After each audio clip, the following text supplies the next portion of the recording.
En 1854, dans le comté de Davidson, au Tennessee, une femme a été enterrée vivante sur ordre du conseil municipal. Son crime? Posséder un œil bleu et un œil brun. Ce qu'on découvrit 3 mois plus tard dans cette tombe força les autorités à brûler tous les registres de l'affaire. Mais un journal intime survécut. Si cette histoire vous glace déjà le sang, abonnez-vous à cette chaîne et dites-nous en commentaire de quelle ville vous nous écoutez. Maintenant, laissez-moi vous raconter ce qui s'est réellement passé dans les collines du Tennessee, loin des livres d'histoire. L'année 1852 marquait une période de tension extrême dans le sud des États-Unis. Le Tennessee, État esclavagiste border, se trouvait pris entre 2 mondes, celui du sud profond avec ses vastes plantations de coton et celui du nord industrialisé où l'abolitionnisme gagnait du terrain. Dans le comté de Davidson, à quelques kilomètres au nord de Nashville, les routes de terre rouge serpentaient entre des propriétés agricoles de taille moyenne, ni aussi grandes que les empires du Mississippi, ni aussi modestes que les fermes familiales des Appalaches. C'était une région de propriétaires terriens qui cultivaient principalement le tabac et le maïs, employant entre 10 et 30 esclaves par domaine. La hiérarchie sociale y était rigide, presque religieuse dans son application. Les maîtres blancs occupèrent le sommet, suivis des contremaîtres et des métayers blancs, puis venaient les esclaves domestiques de maison, et enfin les travailleurs des champs. Chaque groupe connaissait sa place, et toute transgression était punie avec une sévérité qui ne laissait aucune place à l'ambiguïté. La propriété Caldwell se trouvait à l'est du comté, nichée dans une vallée où la rivière Cumberland traçait une courbe paresseuse. La maison principale, une construction de bois blanc à 2 étages avec une large véranda, surplombait les champs de tabac qui s'étendaient sur près de 100 acres. Derrière la maison principale, un chemin de gravier menait au quartier des esclaves. Une rangée de cabanes en bois brut, sans fenêtres véritables, juste des ouvertures couvertes de toiles huilées en hiver. C'était là que vivait celle qu'on appellerait bientôt Yeux de sorcière. Son véritable nom était Celia. Elle avait 23 ans, en 1852. Née sur la propriété voisine, elle avait été vendue au Caldwell à l'âge de 16 ans pour rembourser une dette de jeu.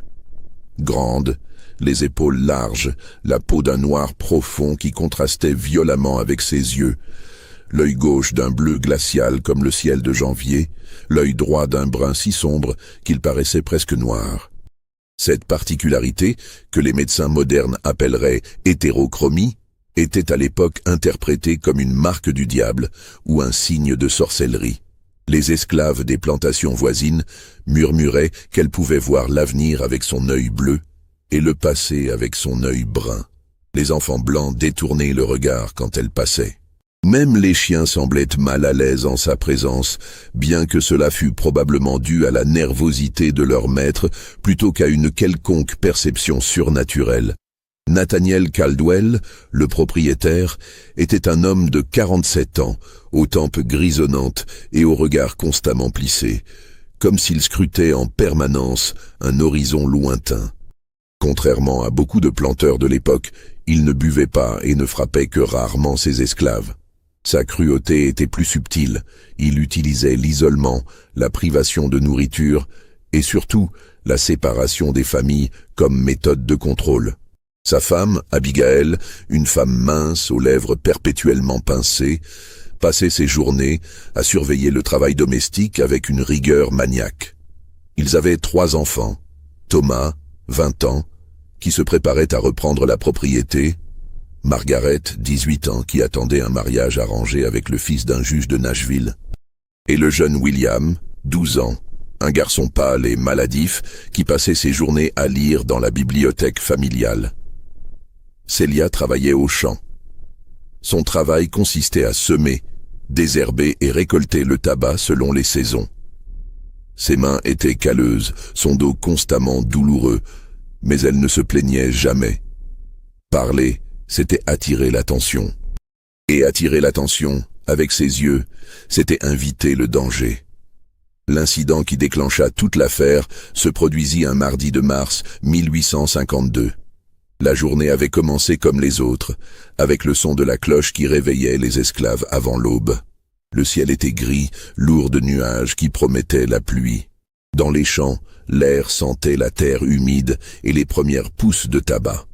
Célia travaillait dans la rangée du milieu, courbée sur les plans, lorsqu'elle entendit des cris venant de la maison principale. Ce n'était pas inhabituel. Abigail Caldwell était connue pour ses crises de colère dirigées contre les domestiques.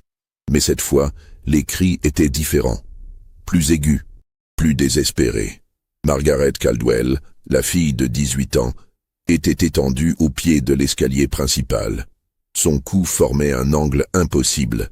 Ses yeux étaient ouverts, fixant le plafond de la véranda. Elle était morte sur le coup. Le docteur Silas Pemberton arriva 1 heure plus tard de Nashville. C'était un homme corpulent au visage rougeau, portant un gilet trop serré et une sacoche de cuir usée. Il examina le corps avec la routine d'un homme habitué aux tragédies domestiques. Sa conclusion fut rapide. Accident. La jeune fille avait glissé sur les marches cirées, probablement en courant, et s'était brisé la nuque dans la chute. Mais Abigail Caldwell refusa cette explication. Sa fille ne courait jamais. Margaret était une demoiselle bien élevée, élégante dans chacun de ses mouvements. Non, quelque chose d'autre avait causé sa chute. Quelqu'un ou quelque chose. Les domestiques furent interrogés un par un. Sarah, la cuisinière, une femme de 50 ans aux cheveux gris cachés sous un foulard rouge, jura n'avoir rien entendu d'inhabituel. Joshua, l'homme de maison, nia avoir vu quoi que ce soit de suspect. Mais lorsque vint le tour de Ruth, la jeune domestique de 16 ans qui s'occupait des chambres, elle hésita. « Parle », ordonna Nathaniel Caldwell de sa voix grave. Ruth tripotait le bord de son tablier, les yeux fixés sur ses pieds nus. « J'ai vu Célia près de la maison ce matin, maître, avant l'accident. » Un silence tomba sur la véranda. Tous les regards se tournèrent vers la porte, comme si Célia allait soudainement apparaître. « Célia travaille au champ, » dit Nathaniel lentement. « Pourquoi serait-elle près de la maison ?» Ruth secoua la tête. « Je ne sais pas, maître, mais je l'ai vue. Elle regardait les fenêtres du premier étage, avec ses yeux terribles. » Abigail laissa échapper un sanglot étranglé. « C'est elle, c'est cette créature maudite. Elle a jeté un sort à ma Margaret. Elle l'a tuée avec son regard de sorcière. » Le docteur Pemberton tenta d'intervenir. « Madame Caldwell, je vous assure que la science médicale... » « La science, » cracha Abigail. « Qu'est-ce que la science sait des forces obscures qui habitent ce monde? Cette femme porte la marque du diable sur son visage. Tout le monde le voit. Et maintenant, ma fille est morte. » Nathaniel Caldwell resta silencieux longtemps, fixant la balustrade de la véranda où sa fille était tombée. Finalement, il parla. « Amenez-la ici, amenez Célia. » 2 contremaîtres partirent vers les champs. 15 minutes plus tard, ils revenaient en encadrant Célia. Elle marchait calmement, la tête baissée, ses mains encore couvertes de terre. Lorsqu'elle leva les yeux vers la famille Caldwell, Abigail poussa un cri et se détourna, comme si le simple fait de croiser son regard pouvait la contaminer. « Tu étais près de la maison ce matin ?» demanda Nathaniel. Célia secoua la tête. « Non, maître, j'étais au champ depuis l'aube. » Ruth dit qu'elle t'a vu. Ruth se trompe, maître. Thomas Caldwell, le fils aîné, descendit les marches de la véranda d'un pas rageur. Tu traites Ruth de menteuse? Une esclave traite une autre esclave de menteuse devant nous? Je dis simplement que je n'étais pas près de la maison, maître Thomas. Thomas la gifla avec une violence qui fit claquer sa tête sur le côté. Tu as tué ma sœur avec tes yeux de sorcière. Tout le monde le sait. Tu nous as tous maudits depuis le jour où tu es arrivé ici. Du sang coula de la lèvre de Célia, mais elle ne bougea pas. Je n'ai rien fait, maître. Le docteur Pemberton tenta encore d'intervenir. Monsieur Caldwell, soyons raisonnables. Un accident tragique est arrivé, mais il n'y a aucune preuve de... Sortez, dit Nathaniel calmement. Sortez de ma propriété, docteur. Pemberton rassembla sa sacoche et partit sans un mot de plus. Dans la vallée, les premières gouttes de pluie commencèrent à tomber, créant de petits cratères dans la poussière rouge. Nathaniel Caldwell regarda Celia pendant un long moment. « Enferme-la dans l'ancienne grange », ordonna-t-il au contremaître. « Personne ne lui parle. Personne ne lui donne à manger ou à boire jusqu'à ce que je décide quoi faire d'elle. » Celia fut traînée vers une vieille structure de bois pourri au bout de la propriété, un bâtiment qui n'était plus utilisé depuis des années. La porte fut fermée à clé, la laissant dans l'obscurité complète. À travers les fissures du bois, elle pouvait entendre la pluie qui tombait de plus en plus fort, transformant les chemins en rivières de boue. Cette nuit-là, dans la maison principale, Abigail Caldwell ne dormit pas. Elle resta assise près du corps de sa fille, tenant sa main froide, murmurant des prières et des accusations. À un moment, elle se tourna vers son mari. « Elle doit mourir », dit-elle simplement. « Cette créature doit mourir. » Nathaniel ne répondit pas immédiatement. Il regardait par la fenêtre, vers la grange où Celia était enfermée. « Si nous la tuons, nous serons questionnés. C'est une propriété. Il y a des lois. » « Des lois ?» Abigail laissa échapper un rire amer. « Des lois pour protéger une sorcière qui a tué notre fille ? Nathaniel, cette chose n'est pas humaine. Regarde ses yeux. Le diable lui-même les a marqués. » « Ce sont juste des yeux de couleurs différentes, Abigail. C'est rare, mais cela arrive. Tu défends cette créature, ta propre fille est morte. » Nathaniel se leva brusquement, faisant tomber sa chaise. « Ne me parle pas comme si je ne souffrais pas. Margaret était ma fille autant que la tienne. Mais nous devons être prudents. Si nous agissons de manière précipitée, nous attirerons l'attention des autorités de Nashville. » Abigail se leva également, ses yeux brillants d'une lueur fanatique. « Alors soyons subtils. Il existe des manières de se débarrasser d'une esclave sans que cela ressemble à un meurtre. Les gens meurent tout le temps. Les maladies, les accidents. » Dans l'obscurité de la grange, Celia écoutait la tempête. Elle savait qu'elle allait mourir. La seule question était comment et combien de temps cela prendrait-il ? Pour comprendre ce qui se passa ensuite, il faut revenir 3 années en arrière, à 1849, lorsque Celia avait été vendue au Caldwell.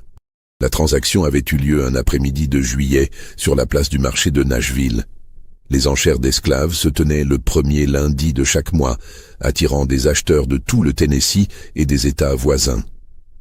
Celia se tenait sur l'estrade en bois, pieds nus, vêtue d'une simple robe de toile grise. L'agent des ventes, un homme nommé Jeremiah Pike, hésitait visiblement. « Regardez la force de cette femme !» criait-il à la foule. 20 ans, en parfaite santé, habituée au travail des champs. Puis, plus bas, presque comme une excuse, « Elle a une particularité aux yeux, mais cela n'affecte en rien ses capacités de travail. » Les enchères commencèrent mollement. Beaucoup d'acheteurs se détournaient dès qu'ils voyaient ses yeux. Certains faisaient le signe de croix. D'autres crachèrent par terre pour conjurer le mauvais sort. Nathaniel Caldwell était présent par hasard ce jour-là. Il cherchait du bétail, pas des esclaves. Mais lorsqu'il vit Celia, quelque chose l'arrêta. Pas ses yeux, pas sa force physique évidente, mais l'expression de son visage. Une résignation totale, comme si elle avait déjà accepté tous les horreurs que la vie pouvait lui réserver. Il fit une offre, basse, insultante même selon les standards de l'époque. 400 $, quand une esclave de son âge et de sa condition aurait normalement valu le double. Personne d'autre n'enchérit. Jeremiah Pike frappa son marteau avec soulagement. En rentrant à la propriété dans la carriole, Nathaniel observa Celia du coin de l'œil. Elle gardait la tête baissée, les mains posées sur ses genoux, respirant à peine. « Tu sais lire ?» demanda-t-il soudainement. Celia secoua la tête. C'était un mensonge. Sur sa plantation précédente, un prédicateur itinérant avait secrètement enseigné les rudiments de la lecture à quelques esclaves avant d'être découvert et chassé. Mais avouer qu'on savait lire était dangereux. Cela faisait de vous une menace, quelqu'un de potentiellement dangereux qui pourrait lire des pamphlets abolitionnistes ou forger des documents de liberté. Bien, dit Nathaniel. Puis, après une pause, mes esclaves travaillent dur, mais je ne suis pas un homme cruel. Si tu obéis et ne causes pas de problème, tu seras traité équitablement. Celia ne répondit pas. Elle avait entendu ce genre de promesses auparavant. Les premières semaines sur la propriété Caldwell furent difficiles. Les autres esclaves gardaient leur distance. Certains par peur, d'autres par superstition. Old Samuel, un homme de 60 ans qui travaillait comme forgeron, fut le premier à lui parler. « Ils disent que tu portes malheur », dit-il un soir alors qu'il mangeait le maigre repas distribué après le coucher du soleil. « Je sais ce qu'ils disent », répondit Celia. « C'est vrai, tu apportes malheur. » Celia le regarda directement dans les yeux, son œil bleu et son œil brun fixant le vieil homme avec une intensité tranquille. « Je ne contrôle pas plus mes yeux que toi, tu contrôles la couleur de ta peau. » Samuel hocha lentement la tête. Sagesse parlait. Mais la sagesse n'a jamais protégé personne contre la peur. Et les gens ont peur de ce qu'ils ne comprennent pas. Cette conversation marqua le début d'une amitié prudente. Samuel devint une sorte de protecteur discret pour Celia, expliquant aux autres esclaves qu'elle n'était pas une menace. Progressivement, certains commencèrent à lui parler. Ruth, la jeune domestique, lui apportait parfois des restes de pain de la cuisine. Joshua partageait les nouvelles qu'il entendait lorsqu'il servait à table. Mais dans la maison principale, l'atmosphère était différente. Abigail Caldwell détestait Celia dès le premier regard. Non par superstition, mais par quelque chose de plus viscéral. Le dégoût pur et simple. Elle ordonna que Celia ne soit jamais autorisée à entrer dans la maison, même pour des corvées domestiques. Margaret, la fille, avait une réaction différente. Curieuse, presque fascinée. Elle observait Celia depuis les fenêtres, notant ses mouvements, ses interactions avec les autres. Plusieurs fois, Celia leva les yeux des champs pour trouver Margaret la regardant depuis la véranda, un sourire énigmatique sur les lèvres. Ce fut Thomas, le fils aîné, qui causa les premiers véritables problèmes. Un après-midi de septembre 1850, Thomas était allé au champ vérifier l'avancement des récoltes. Il trouva Celia seule dans la rangée la plus éloignée, loin des autres travailleurs. Il s'approcha d'elle, son ombre tombant sur le tabac fraîchement cueilli. « Tu as des yeux étranges », dit-il. Celia continua son travail sans répondre. « Je t'ai parlé », insista Thomas, sa voix prenant une note dangereuse. « Oui, maître Thomas. Regarde-moi quand je te parle. » Celia leva les yeux. Thomas soutint son regard pendant un long moment, puis détourna brusquement le regard, mal à l'aise. « C'est dérangeant. Je suis désolé, maître. » « Ne sois pas désolé. » Thomas fit un pas plus près. « En fait, c'est peut-être intéressant. Différent. » Sa main se tendit vers le visage de Celia. Ce qui se passa ensuite fut rapide. Celia recula d'un pas, faisant tomber son panier de tabac. Thomas trébucha sur le panier et tomba lourdement sur le sol, se tordant la cheville dans sa chute. Sa cri de douleur alerta les contremaîtres. La version que Thomas raconta à son père était simple. Celia l'avait attaqué avec son panier, le faisant tomber délibérément.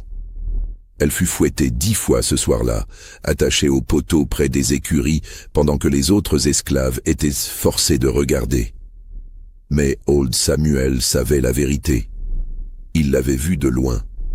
Et il murmura à Celia, alors qu'il soignait ses blessures au dos cette nuit-là. « Thomas voulait te toucher. Tu as résisté. C'est pour ça qu'il t'a fait punir. »« Je sais, » dit Celia, sa voix enrouée par la douleur. « Fais attention, il reviendra.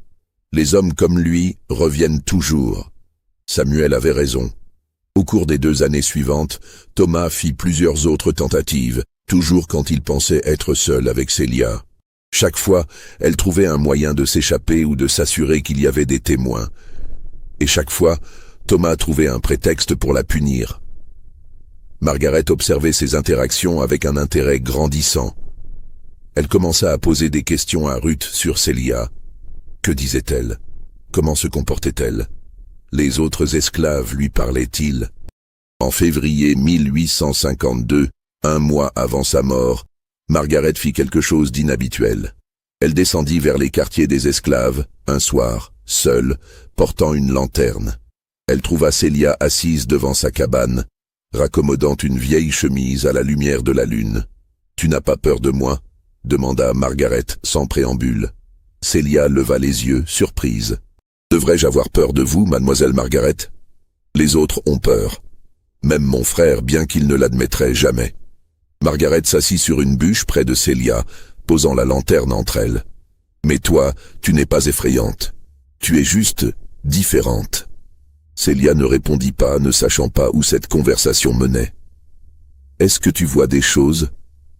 continua Margaret. « Avec tes yeux, des choses que les autres ne voient pas ? Non, mademoiselle, je vois comme tout le monde. » Dommage. Margaret soupira. « J'aimerais voir des choses que les autres ne voient pas. J'aimerais être différente, spéciale. Mais je ne suis qu'une fille qui attend qu'on la marie à un homme que je n'ai jamais rencontré. » Ce fut une des conversations les plus étranges de la vie de Celia. Margaret parla pendant près d'1 heure, déversant ses peurs, ses frustrations, ses rêves d'une vie différente. Celia écouta en silence, consciente que dire quoi que ce soit de déplacé pourrait avoir des conséquences terribles. Avant de partir, Margaret dit quelque chose qui resterait gravé dans la mémoire de Celia. « Mon frère te veut. Ma mère te déteste. Mon père ne sait pas quoi faire de toi. Mais moi, je pense que tu es la seule personne honnête sur cette propriété. » 3 semaines plus tard, Margaret était morte au pied de l'escalier. Dans la grange où Celia était enfermée, le temps perdait sa signification. Sans lumière naturelle, elle ne pouvait dire si des heures ou des jours passaient. La faim creusait son estomac, la soif desséchait sa gorge. Mais c'était le silence qui était le plus terrifiant. Aucun son ne venait de l'extérieur, comme si la propriété entière retenait son souffle. Ce qu'elle ne savait pas, c'était que dehors, une transformation s'opérait. Le lendemain de l'enterrement de Margaret, qui eut lieu dans le cimetière familial derrière la maison, Nathaniel Caldwell convoqua le révérend Josiah Hackett de Nashville. Hackett était connu dans toute la région comme un homme qui ne craignait pas de parler du diable, des possessions démoniaques et des forces obscures qui menaçaient les âmes chrétiennes. Son église, située dans un quartier pauvre de Nashville, attirait ceux qui cherchèrent des réponses simples à des questions complexes. Hackett arriva dans une carriole noire, vêtu d'un costume tout aussi sombre, portant une Bible usée sous le bras. C'était un homme grand et maigre, aux yeux enfoncés dans leurs orbites et aux mains perpétuellement tremblantes. Il avait 55 ans mais en paraissait 70. « Monsieur Caldwell, » dit-il en descendant de la carriole, « j'ai reçu votre message. Une tragédie terrible, vraiment terrible. Mais vous dites qu'il y a plus que la mort naturelle dans cette affaire. » Nathaniel le conduisit dans son bureau, où Abigail les attendait. Pendant 2 heures, ils racontèrent l'histoire. Les yeux de Celia, les présages, le témoignage de Ruth, la mort de Margaret. Hackett écoutait en hochant la tête, griffonnant occasionnellement des notes dans un petit carnet. « C'est clairement une manifestation des forces obscures, » conclut-il finalement. « Cette femme porte la marque. Vous avez eu raison de l'isoler. Maintenant, nous devons décider de la marche à suivre. »« Vous croyez qu'elle a vraiment tué Margaret ?» demanda Nathaniel, avec un regard. Hackett ferma sa Bible d'un coup sec. « Monsieur Caldwell, j'ai vu des choses dans ma vie qui défient l'explication rationnelle. Des possessions, des malédictions, des personnes qui tombent malades sans raison médicale, simplement parce qu'elles ont croisé le chemin de quelqu'un portant la marque du diable. » Il se pencha en avant. « Vos esclaves ont-ils eu des accidents depuis l'arrivée de cette femme ?» Nathaniel réfléchit. « Eh bien, il y a eu quelques incidents. Old Samuel s'est cassé le bras l'année dernière. Une des mules est morte subitement il y a 6 mois, et... » Il hésita. « Notre fils William a commencé à avoir des cauchemars il y a environ 1 an. Vous voyez ?» Hackett se redressa triomphalement. Une série de malheurs, tous liés à la présence de cette créature. Abigail se leva agitée. « Alors que devons-nous faire, révérend? Comment nous débarrasser de cette malédiction ?»« Il existe des méthodes, » dit Hackett lentement. Des méthodes que l'Église elle-même utilisait autrefois contre les sorcières. Mais nous devons être prudents. Si cette femme a réellement des pouvoirs, elle pourrait vous maudire davantage avant de mourir. Nous ne pouvons pas simplement la tuer, dit Nathaniel. Les lois des hommes, l'interrompit Hackett, ne s'appliquent pas aux créatures qui ne sont pas pleinement humaines. Néanmoins, nous devons agir avec discrétion. Il ouvrit sa Bible à une page marquée. Dans le Deutéronome, il est écrit « Tu ne laisseras pas vivre la magicienne ». C'est un commandement divin.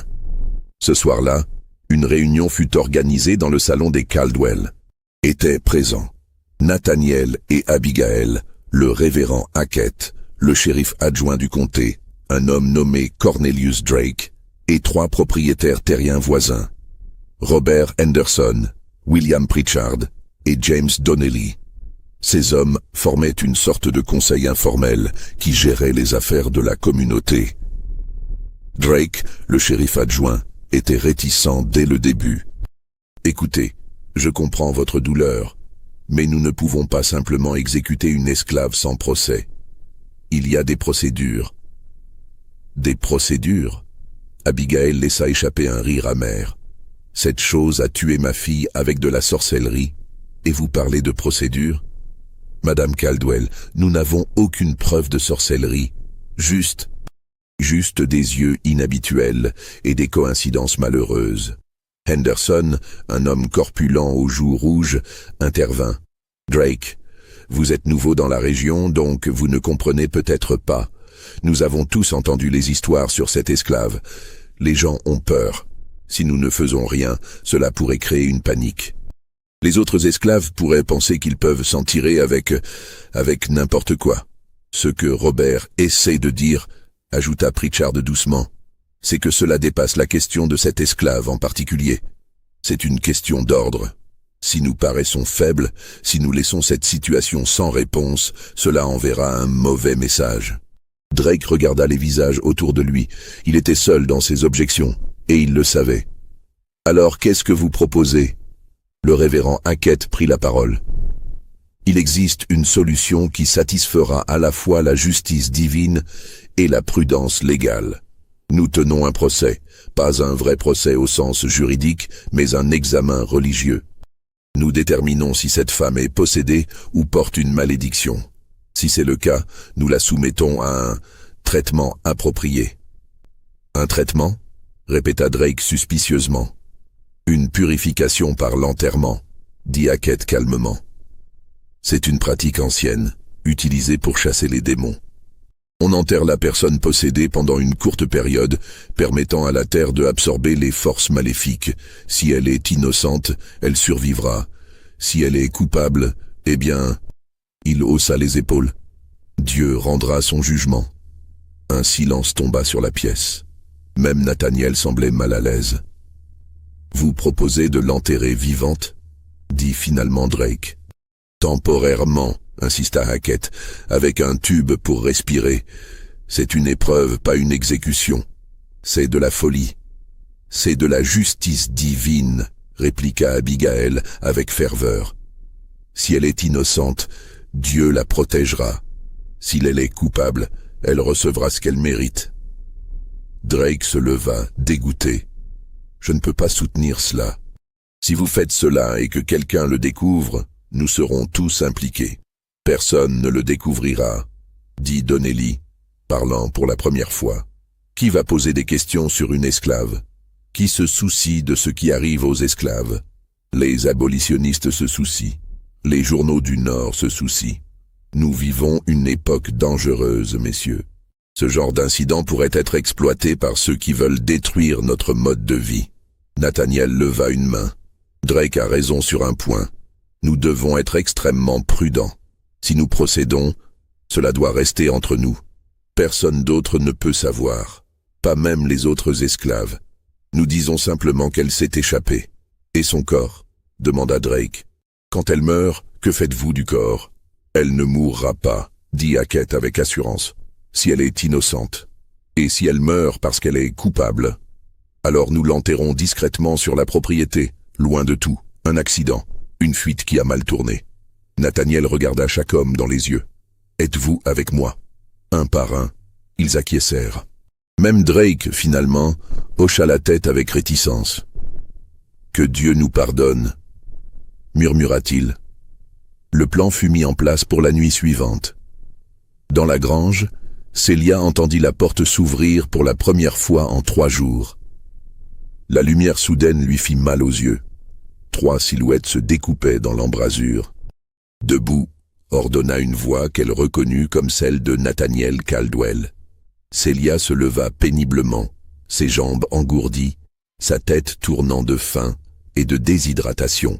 Ils la traînèrent dehors. La nuit était claire, la lune presque pleine illuminait la propriété d'une lueur argentée. Elle pouvait voir un groupe d'hommes réunis près de la maison principale, tenant des lanternes et des pelles. « Qu'est-ce qui se passe ?» demanda-t-elle sa voix rauque. Personne ne répondit. Ils la conduisirent derrière les quartiers des esclaves, vers une zone boisée que Célia n'avait jamais explorée. Là, sous un grand chêne, elle vit ce qu'ils avaient préparé. Une tombe fraîchement creusée, un cercueil de bois brut ouvert à côté, et un tube de fer dépassant du fond de la tombe. La terreur la frappa comme un coup physique. « Non, non, s'il vous plaît. » Le révérend Hackett s'avança, sa Bible ouverte. « Célia, tu es accusée de sorcellerie et du meurtre de Margaret Caldwell par des moyens démoniaques. Nous allons maintenant déterminer ta culpabilité ou ton innocence par l'épreuve de la terre. Si tu es innocente, Dieu te protégera et tu survivras. Si tu es coupable, tu recevras le jugement que tu mérites. Je n'ai rien fait. » Célia se débattit contre les mains qui la tenaient. « Je n'ai pas tué Margaret, je n'ai jamais tué personne. »« Les sorcières mentent toujours, » dit Hackett calmement. « C'est dans leur nature. » Ils la forcèrent à entrer dans le cercueil. Elle se battit avec l'énergie du désespoir, griffant, mordant, criant. Mais elle était affaiblie par les jours sans nourriture, et ils étaient plusieurs. Le couvercle fut cloué, étouffant ses cris. « Le tube » dit Hackett. « Assurez-vous que le tube est bien positionné près de sa bouche. Nous ne voulons pas qu'elle suffoque immédiatement. » Célia sentit quelque chose de froid et métallique près de ses lèvres. Le tube de fer, sa seule source d'air. Puis le cercueil fut soulevé et descendu dans la tombe. Elle entendit le bruit sourd de la terre tombant sur le bois. Pelletée après pelletée, le bruit devint étouffé. Puis, finalement, le silence. Célia était enterrée. Dans l'obscurité totale du cercueil, elle força son esprit à rester calme. Panique signifiait respiration rapide. Respiration rapide signifiait moins d'air.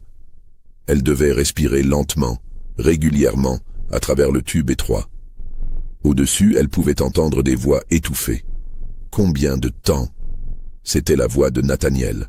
« Jusqu'à l'aube, » répondit Hackett. « Si elle survit jusqu'à l'aube, nous la déterrerons et examinerons les signes. Et si elle ne survit pas, alors Dieu aura parlé. » Les voix s'éloignèrent. Le silence revint, brisé seulement par le son de sa propre respiration dans le tube étroit. Célia ferma les yeux, bien que cela ne fasse aucune différence dans l'obscurité totale. Elle pensa à sa mère, morte quand elle avait 8 ans. Elle pensa à son père, vendu dans le sud profond quand elle avait 12 ans. Elle pensa à Old Samuel, à Ruth, aux autres esclaves. Se demanderait-il ce qui lui était arrivé? Ou croirait-il l'histoire qu'elle s'était enfuie? Les heures passèrent avec une lenteur atroce. La claustrophobie menaçait de la submerger. L'espace était si étroit qu'elle ne pouvait pas bouger ses bras.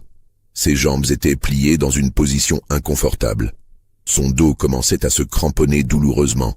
Et l'air devenait vicié. Le tube semblait fournir moins d'oxygène qu'auparavant. Était-il bouché, ou était-ce son imagination? Elle essaya de ne pas penser à la terre au-dessus d'elle. Des centaines de kilos de terre, la séparant du monde des vivants. Si le tube se bouchait complètement, si quelque chose le faisait tomber, elle mourrait ici, lentement, étouffée dans cette boîte de bois. Elle commença à compter pour garder son esprit occupé. 1, 2, 3, 4, jusqu'à 100. Puis recommença, encore et encore.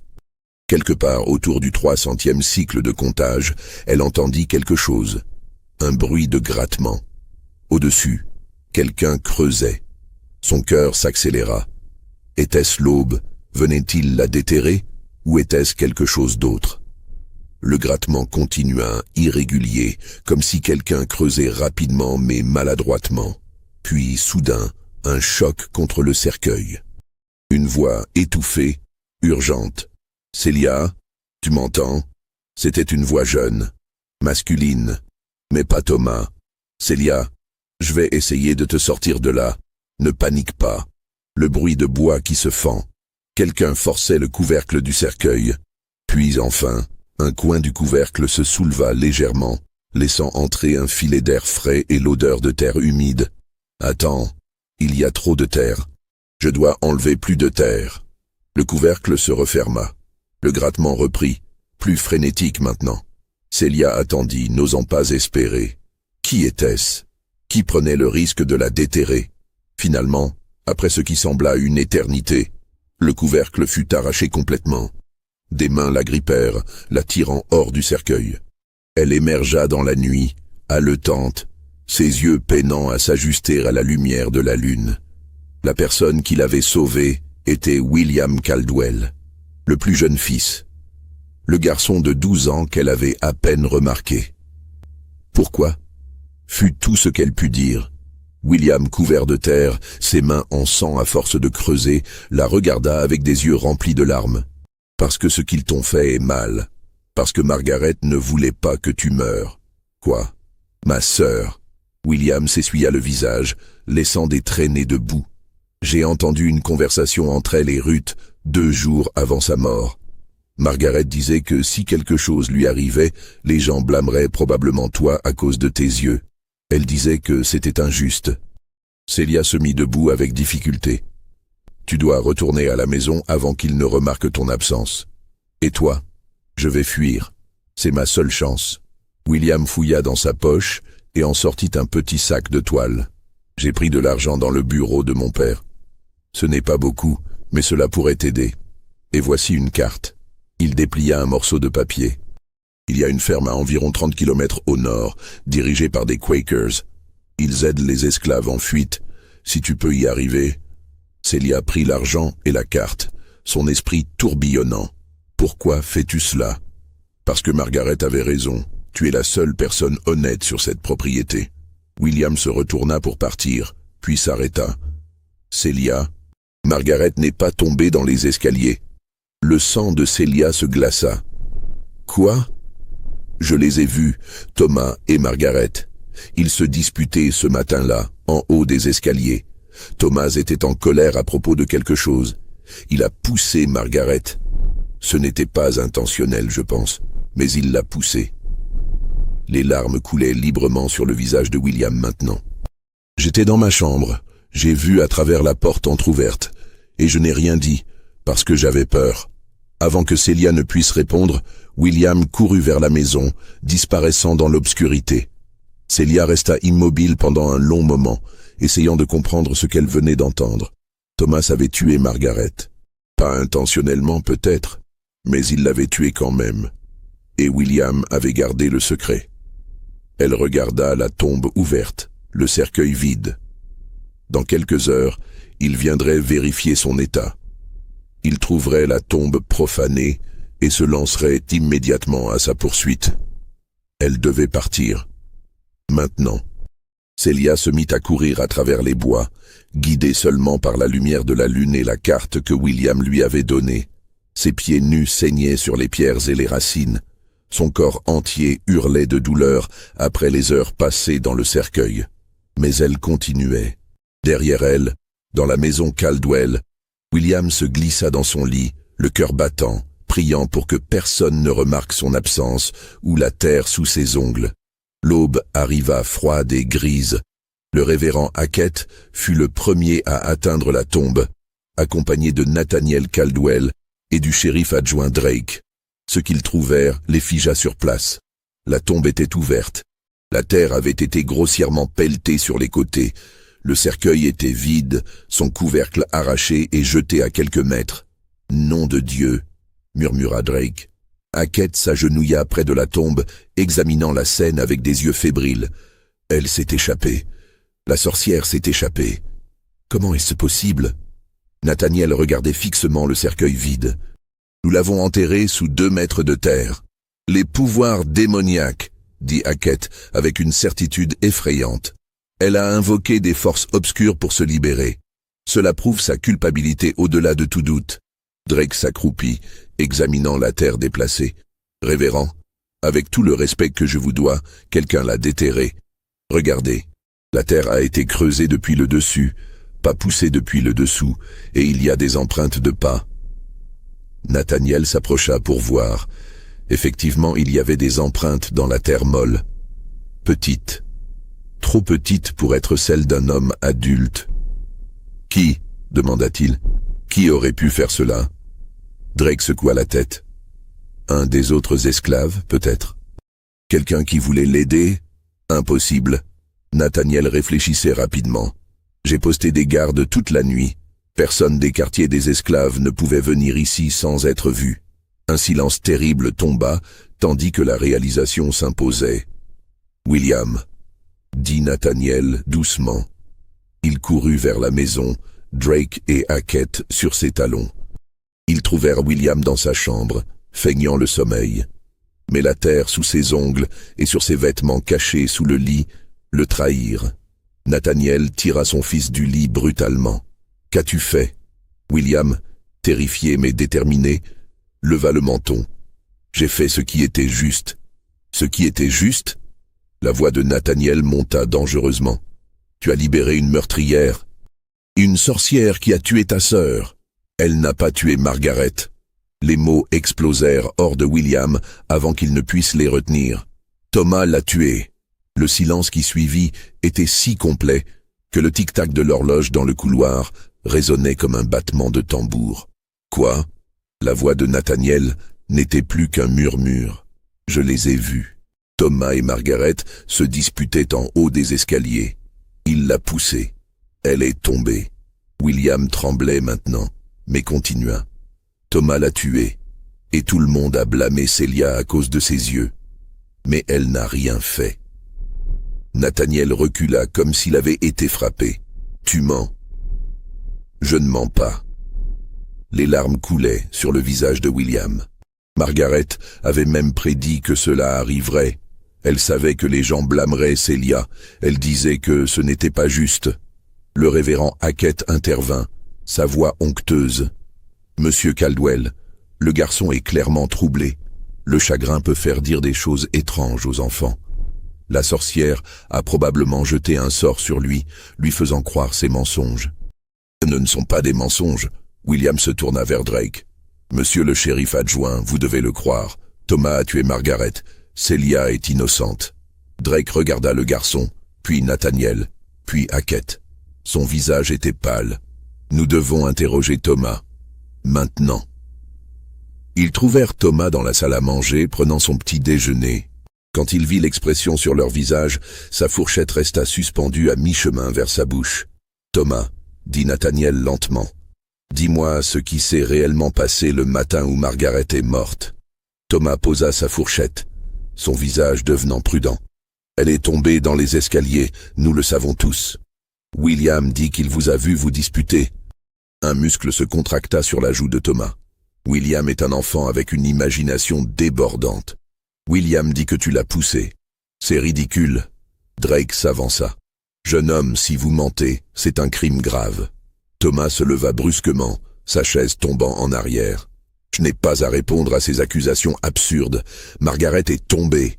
C'était un accident. »« Mais tu étais là, » dit Nathaniel doucement. « Tu étais avec elle quand c'est arrivé. » Le visage de Thomas passa par plusieurs expressions rapidement. Colère, peur, puis quelque chose comme de la résignation. « Oui, j'étais là. Nous nous disputions. Elle menaçait de raconter quelque chose à mère. Quelque chose à propos de moi et... » Il s'arrêta. « À propos de toi et de l'esclave, » termina Nathaniel. « À propos de tes avances vers Célia. » Thomas serra les poings. Margaret m'a surpris un jour. Elle menaçait de tout raconter, de me faire paraître comme quelqu'un qui... Il ne pouvait pas terminer la phrase. Nous nous disputions. Elle est devenue hystérique. J'ai tendu la main pour la calmer et elle a reculé. Elle a perdu l'équilibre. C'était un accident. Tu l'as touchée, dit William depuis la porte. Je t'ai vu. Tu l'as poussée. Thomas se tourna vers son jeune frère avec une rage soudaine. Elle allait ruiner ma vie. Elle allait raconter à tout le monde que je...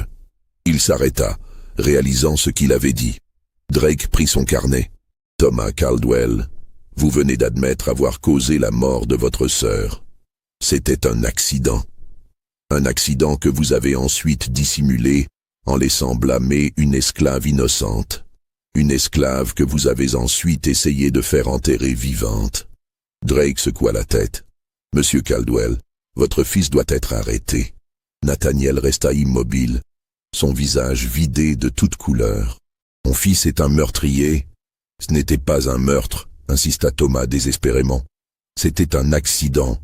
Mais enterrer Célia vivante, dit Drake, cela c'était intentionnel. Vous saviez qu'elle était innocente, et vous avez laissé cela se produire. Pire, vous l'avez encouragée. Hackett, voyant la situation lui échapper, tenta une dernière intervention. Messieurs, nous ne devons pas oublier que l'esclave s'est échappée. Elle doit être retrouvée.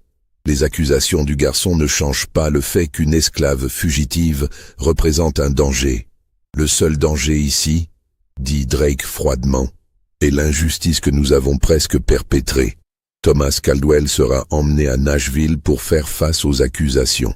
Et vous, révérend, vous feriez bien de retourner à votre église et de prier pour le pardon. Abigail Caldwell choisit ce moment pour entrer dans la pièce, attirée par les voix élevées. Quand la situation lui fut expliquée, elle ne dit rien pendant un long moment. Puis, lentement, elle se tourna vers Thomas. « Tu as tué ta sœur, » dit-elle, sa voix vide d'émotion. « Tu as tué Margaret. Mère, je... » Abigail le gifla avec une force surprenante. « Tu as tué ma fille, et tu allais laisser cette esclave innocente mourir pour couvrir ton crime. Tu n'es pas mon fils. » Thomas fut emmené ce jour-là, menotté, dans une carriole vers Nashville. Il serait jugé, mais l'influence de la famille réduirait sa peine. 2 ans de prison pour homicide involontaire, au lieu de la pendaison qu'il aurait pu recevoir pour meurtre. Mais la vraie question restait, où était Célia? Une chasse à l'homme fut lancée, mais sans enthousiasme. Drake insista pour que des affiches soient créées, offrant une récompense pour sa capture, mais il veilla personnellement à ce que ces affiches ne soient distribuées que minimalement. Il savait qu'elle était innocente. Dans son esprit, elle méritait sa liberté. Les recherches durèrent 2 semaines. Des patrouilles fouillèrent les bois environnants. Des chiens furent utilisés, mais les pluies torrentielles des jours suivant sa fuite avaient effacé toute trace. La ferme Quaker que William avait mentionnée fut discrètement vérifiée par Drake lui-même. Le propriétaire, un homme nommé Josiah Miller, déclara n'avoir vu aucune esclave fugitive. Drake hocha la tête, nota cette information dans son rapport et n'y retourna jamais. La vérité que Drake ne découvrit que bien plus tard était que Célia avait effectivement atteint la ferme Miller. Josiah et sa femme Rebecca l'avaient cachée pendant 3 semaines, la nourrissant, soignant ses pieds blessés et ses mains égratignées. Puis, par le réseau secret du chemin de fer clandestin, elle avait été déplacée vers le nord, de maison sûre en maison sûre. Des années plus tard, en 1867, Drake reçut une lettre. Elle était postée du Canada, sans adresse de retour. À l'intérieur, une courte note. « Monsieur Drake, je ne sais pas si vous vous souviendrez de moi. Je suis celle qu'on appelait « yeux de sorcière ». Je voulais que vous sachiez que j'ai survécu. Je vis maintenant librement avec un mari et 2 enfants. Mon fils à mes yeux, un bleu, un brun. Mais ici, personne ne pense que c'est une malédiction. Merci de ne pas avoir essayé trop fort de me trouver. C. » Drake brûla la lettre immédiatement, mais il sourit en le faisant. Sur la propriété Caldwell, la vie continua mais transformée par la tragédie. Nathaniel devint un homme brisé, vendant la moitié de ses terres et libérant la plupart de ses esclaves avant même que la guerre civile ne rende cette action obligatoire. Abigail se retira dans un silence presque total, ne quittant jamais la maison, passant ses journées à contempler le portrait de Margaret dans le salon. William grandit portant le poids de ce qu'il avait vu et de son silence initial. Il devint médecin, travaillant dans des cliniques gratuites pour les affranchis après la guerre. Il ne parla jamais publiquement de ce qui s'était passé cette nuit-là, mais il garda toute sa vie le petit sac de toile qu'il avait donné à Célia, qu'elle lui avait mystérieusement renvoyé des années plus tard, avec un simple mot « Merci ». Le révérend Hackett continua ses prêches sur les démons et la sorcellerie, mais son influence diminua après l'incident Caldwell. Il mourut en 1859, seul et largement oublié. Thomas sortit de prison en 1856. Il quitta le Tennessee et ne fut jamais revu par sa famille. Des rumeurs circulèrent qu'il était devenu un ivrogne à la Nouvelle-Orléans, mais aucune n'a jamais été confirmée. Old Samuel, le forgeron qui avait été gentil avec Célia, mourut en 1855. Mais avant sa mort, il raconta aux autres esclaves l'histoire de ce qui était réellement arrivé. L'histoire se répandit, murmurée dans les quartiers des esclaves à travers tout le comté. La tombe sous le chêne fut comblée, mais elle devint un lieu étrange. Les esclaves affirmaient qu'on pouvait entendre des pleurs venant de la terre certaines nuits. Les propriétaires blancs évitaient l'endroit. Après la guerre, quand les terres furent redistribuées, personne ne voulut construire près de cet arbre. En 1882, la propriété Caldwell fut complètement abandonnée. La maison principale tomba en ruine.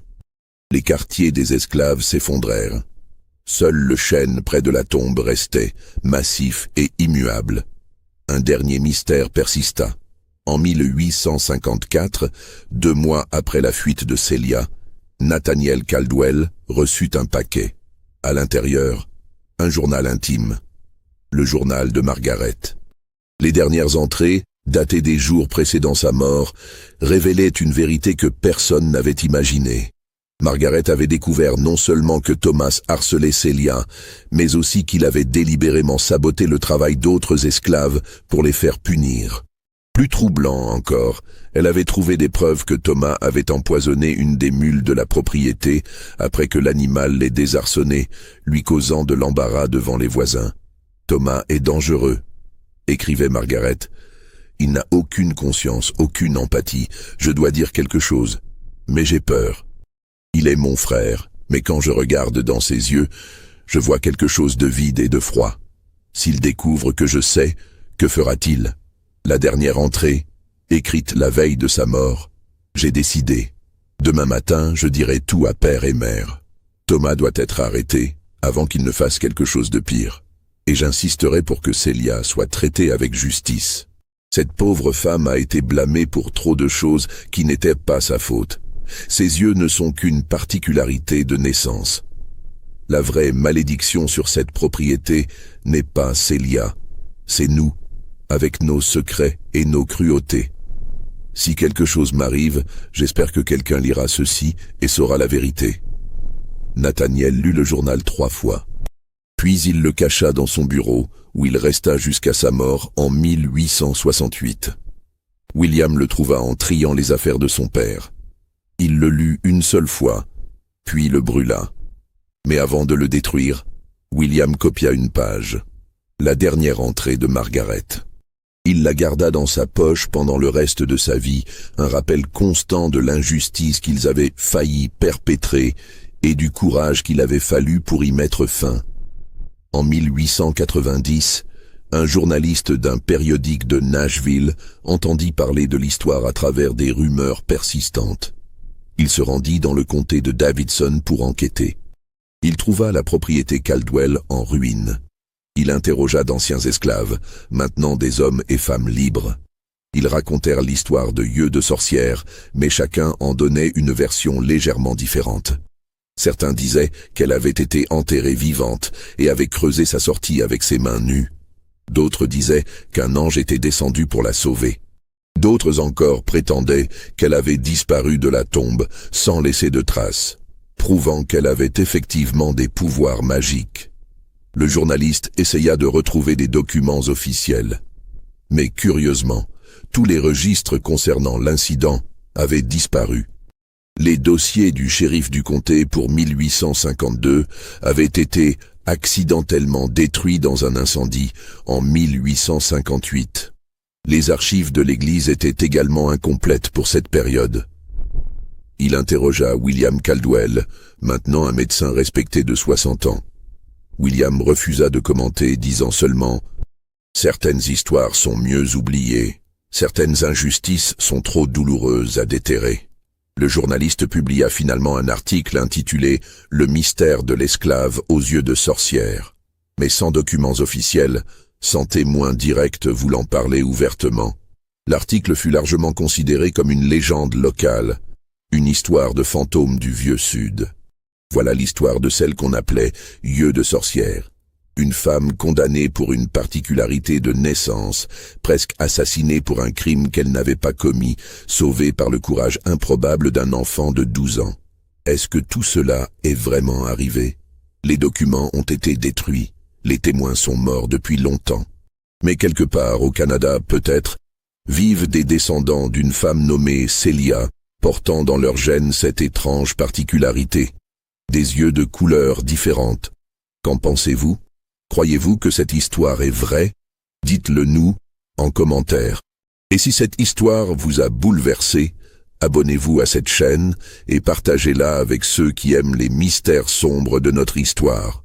Parfois, la vérité est plus terrifiante que n'importe quelle fiction.